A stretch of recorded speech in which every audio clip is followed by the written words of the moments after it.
सन 1996 में एक पूरा आइलैंड नक्शे से मिट जाता है। कोई तूफान नहीं आया, कोई बड़ा हादसा नहीं हुआ, बस धीरे धीरे समुद्र आगे बढ़ता गया और लोचरा आइलैंड हमेशा के लिए डूब जाता है। और ये सिर्फ एक आइलैंड की कहानी नहीं है। आज हम बात करेंगे उन जगहों की जो अभी भी जिंदा हैं लेकिन धीरे धीरे मिट रही हैं और जिनके बारे में हम शायद बहुत देर से सोच भी रहे हैं। उत्तराखंड के पहाड़ों में एक छोटा सा शहर है जिसका नाम है जोशीमठ। वैसे तो हजारों सालों से यहाँ लोग रहते आए हैं।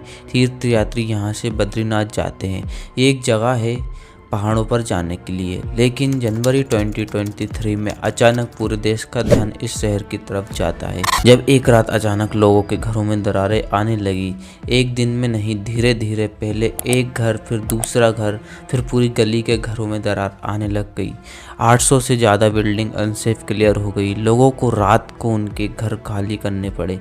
अब सवाल ये था कि ऐसा हुआ क्यों। एक्सपर्ट्स का कहना है कि सालों से जो अनप्लान्ड कंस्ट्रक्शन होती रही है, हाइड्रो पावर प्रोजेक्ट्स के लिए जो टनल खोदी जा रही थी और पहाड़ी ज़मीन के साथ जो ज़बरदस्ती की जा रही थी, उस सब का वो ज़मीन ने उठाया जब तक वह उठा सकती थी। लेकिन जोशीमठ आज भी धंसता जा रहा है, क्वाइटली, हर महीने और थोड़ा थोड़ा। और वहाँ के लोग अभी भी ये सवाल पूछ रहे हैं कि अब हम जाए तो जाए कहाँ और करे तो करे क्या। आसाम की ब्रह्मपुत्र नदी के बीच में एक आइलैंड है जिसका नाम है माजुली। ये आइलैंड कभी दुनिया का सबसे बड़ा रिवर आइलैंड माना जाता था और सच में ये एक अलग ही दुनिया है। यहाँ के लोगों का अपना डांस है, अपनी परंपरा है, अपनी पहचान है। लेकिन ये आइलैंड हर साल छोटा होता जा रहा है। सन 1900 में इसका एरिया था लगभग 1200 स्क्वायर किलोमीटर, जो कि आज घटकर 350 स्क्वायर किलोमीटर से भी कम हो गया है। ब्रह्मपुत्र नदी का तेज बहाव हर साल जमीन का एक हिस्सा काट के ले जाती है। कई गांव जो नक्शे पर थे अब उस जगह पर सिर्फ पानी मौजूद है। अगर यही रफ्तार रही तो 2030 तक माजुली पूरी तरह से मिट सकता है और इसके साथ एक पूरी सभ्यता भी मिट सकती है।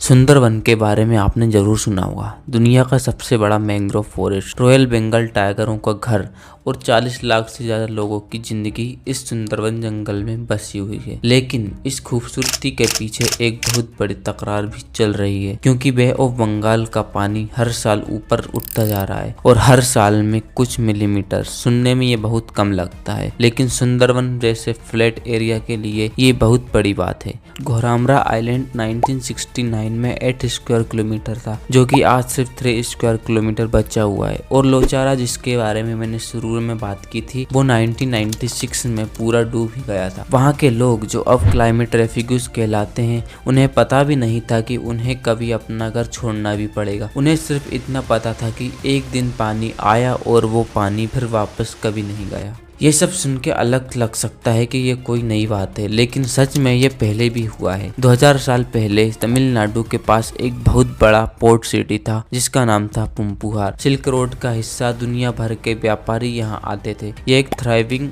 सिविलाइजेशन थी। फिर एक दिन समुद्र आया और पूरा शहर डूब गया। आज भी वहाँ के समुद्र में 20 मीटर की गहराई में पत्थर के स्ट्रक्चर मिलते हैं। आर्कियोलॉजिस्ट अभी भी उन्हें समझने की कोशिश कर रहे हैं। पुम्पुहार ये याद दिलाता है कि ये चीज सिर्फ आज की नहीं है। जब भी इंसान ने नेचर को इग्नोर किया है, नेचर ने अपना हिसाब बराबर किया है। तो क्या ये सब रोकना पॉसिबल है? शायद पॉसिबल तो है, लेकिन जोशीमठ के लिए अभी भी वक्त है। माजुली के लिए अभी भी लड़ा जा सकता है। सुंदरवन के लिए अभी कुछ किया जा सकता है। अगर सरकार कदम उठाए तो शायद रुक भी जाए। बस जरूरत है तो ये समझने की ये प्रॉब्लम सिर्फ वहाँ के लोगों की नहीं है, ये हमारी भी है। क्योंकि जब एक जगह मिट जाती है तो सिर्फ जमीन नहीं जाती, एक पूरी जिंदगी, एक पूरी याद, एक पूरी सभ्यता जाती है। अगर आज की ये वीडियो आपको एक बार भी रुक के सोचने पर मजबूर कर गई तो इसे शेयर जरूर करना, क्योंकि कुछ चीजें सिर्फ तब बचती हैं जब हम उनके बारे में सोचते हैं। मैं हूँ अंकित और आप देख रहे थे mystery lands by Ankit. Thank you for watching.